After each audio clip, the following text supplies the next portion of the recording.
Pemirsa, kesinambungan dan keberlanjutan pembangunan adalah sebuah kebutuhan. Jangan sampai haluan negara berubah setiap kali tampuk kekuasaan berpindah. Narasi keberlanjutan sangat mudah diselewengkan sebagai dalih melanggengkan kekuasaan. Bila suksesi kepemimpinan nasional sampai harus dimanipulasi, apakah alasan pembangunan layak untuk menggusur demokrasi? Butuh kesinambungan dan keberlanjutan. Personil dalam pemerintah bisa berganti, tapi perjuangan tak boleh berhenti. Itulah salah satu pesan Presiden Jokowi dalam pidato puncak peringatan Hari Lahir Pancasila pada pekan ini. Memastikan kesinambungan dan keberlanjutan tampaknya menjadi prioritas kerja Presiden Jokowi di penghujung masa jabatan. Keadilan, pemerataan, dan kesejahteraan adalah yang ingin kita wujudkan melalui reformasi struktural, peningkatan kualitas SDM, hilirisasi industri, dan pembangunan ibu kota Nusantara.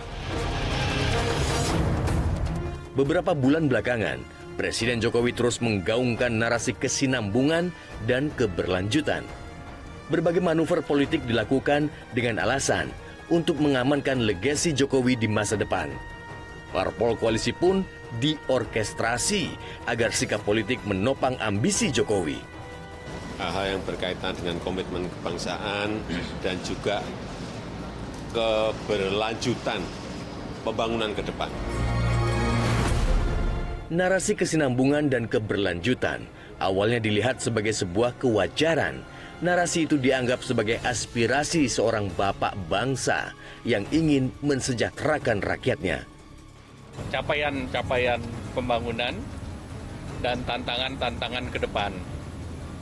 Nah, itu yang dibahas dalam pertemuan tadi. Namun metode yang digunakan Presiden Jokowi makin tak sejalan dengan prinsip demokrasi. Pekan ini terungkap niat Presiden Jokowi untuk cawe-cawe dalam pesta demokrasi.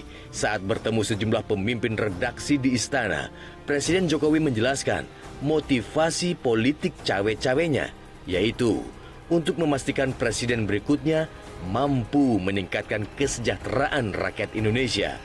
Kita tidak menginginkan apa yang sudah dikerjakan dalam 10 tahun kali ini, nanti kemungkinan atau patut diduga atau ada indikasi potensi itu terganggu atau diganggu.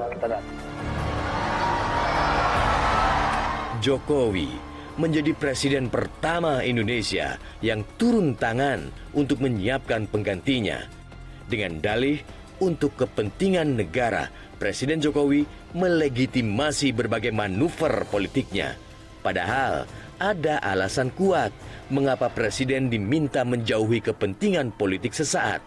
Kalau Presiden tidak netral, hanya sebagian partai diundang, sebagian tidak, itu sudah berpihak. Di tangan Presiden itu ada hukum, ada birokrasi, ada APBN ribuan triliun, ada aparat, ada polisi, ada intel. Itu bisa dikerahkan ke sana kemari. Boleh jadi ada itikat baik di balik sikap Jokowi, namun pengamat menilai politik cawe-cawe dapat berdampak buruk terhadap proses demokrasi. Ya, dampaknya terkait dengan hal ini adalah ada muncul kekhawatiran sejumlah pihak bagaimana kemudian kekuasaan negara menjadi tidak netral. Kalau misal negara tidak netral, maka kemudian proses demokrasi dalam konteks pemilu di 2024 menjadi dipertanyakan kredibilitas, keterbukaan, dan juga rasa keadilannya. Narasi keberlanjutan sangat mudah diselewengkan sebagai dalih melanggengkan kekuasaan. Cukup sulit mencari kebenaran penggunaan narasi kesinambungan dan keberlanjutan sebagai alasan memanipulasi suksesi kepemimpinan. Faktanya, kita memiliki Undang-Undang Nomor 25 Tahun 2004 tentang Sistem Perencanaan Pembangunan Nasional. Isinya menyatakan, pemerintah merancang rencana pembangunan jangka panjang atau RPJP untuk kurun waktu 20 tahun. RPJP dijabarkan dalam Rencana Pembangunan Jangka Menengah atau RPJM dengan skala waktu 5 tahun yang memuat visi misi, dan program pembangunan presiden terpilih. Itu artinya program kerja setiap presiden baru harus berpedoman pada rencana yang dibuat pada era presiden sebelumnya. Jadi tak perlu Jokowi repot menyiapkan pengganti. Cukup siapkan rencana pembangunan untuk masa 2025 hingga 2045. Begitu pula kepastian kesinambungan dan keberlanjutan proyek pembangunan Ibu Kota Nusantara telah dijamin melalui Undang-Undang Nomor 3 Tahun 2022. Itu artinya siapapun yang terpilih sebagai presiden wajib melanjutkan pembangunan IKN. Faktanya, sejumlah program unggulan Presiden Jokowi butuh waktu puluhan tahun ke depan. Program hilirisasi industri misalnya dipastikan Luhut Binsar Panjaitan tidak akan selesai hingga 2040.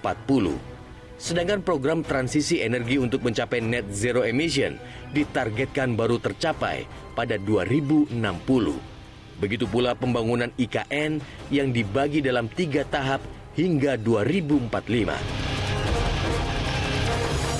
Akan celaka jadinya bila kesinambungan dan keberlanjutan diperlakukan Jokowi sebagai warisan yang diberikan kepada sosok yang direstuinya. Indonesia bukan negara monarki, namun menganut sistem demokrasi. Dalam negara demokrasi, setiap pemimpin tidak diharamkan memiliki gaya tersendiri, asalkan bertujuan untuk membangun negeri. Kebutuhan tetap, pembangunan jalan tetap, pembangunan pemerintahan yang baik tetap, industri harus berjalan, itu semua jalan. Cuma caranya tentu berbeda-beda masing-masing pemimpin, masing-masing pemerintahan. Tujuannya sama, tidak ada perbedaan negeri ini, tidak ada perbedaan tujuan, tidak ada. Yang berbeda cara. Jangan kita lupakan, rezim Orde Baru memakai narasi kesinambungan dan keberlanjutan untuk melanggengkan kekuasaan. Agar gejolak politik dapat dihindari, Pak Harto memimpin dengan tangan besi. Demokrasi dimanipulasi agar kelompok penguasa selalu memenangi kompetisi. Orde Baru tidak mengenal oposisi karena lawan politik selalu direpresi. Namun rakyat akhirnya menyadari demokrasi lebih berharga daripada pertumbuhan ekonomi. Melalui gerakan reformasi, kebebasan berpolitik dan berekspresi dapat kita nikmati hingga saat ini. Tak heran bila baca pres Koalisi Perubahan untuk Persatuan Anies Baswedan mengingatkan adalah rakyat yang menentukan suksesi kepemimpinan, bukan tangan-tangan kekuasaan. Ketika arahnya terasa melenceng, diluruskan. Dan ini adalah proses normal yang harus kita jalani terus-menerus. Jadi bagi yang sekarang sedang bertugas, jangan pernah khawatir, karena memang tugasnya akan selesai. Itu adalah proses 5 tahunan. Seperti ketua regu juga akan selesai. Nanti regu berikutnya ada. Dan kompasnya dipegang. Kekuasaannya ada pada tangan rakyat, bukan pada tangan pemegang kemenangan. Itu pegang bangsa. Jadi saya melihat pesan yang harus kita bawa kepada seluruh rakyat. Kita ingin mempercepat pelunasan janji kemerdekaan.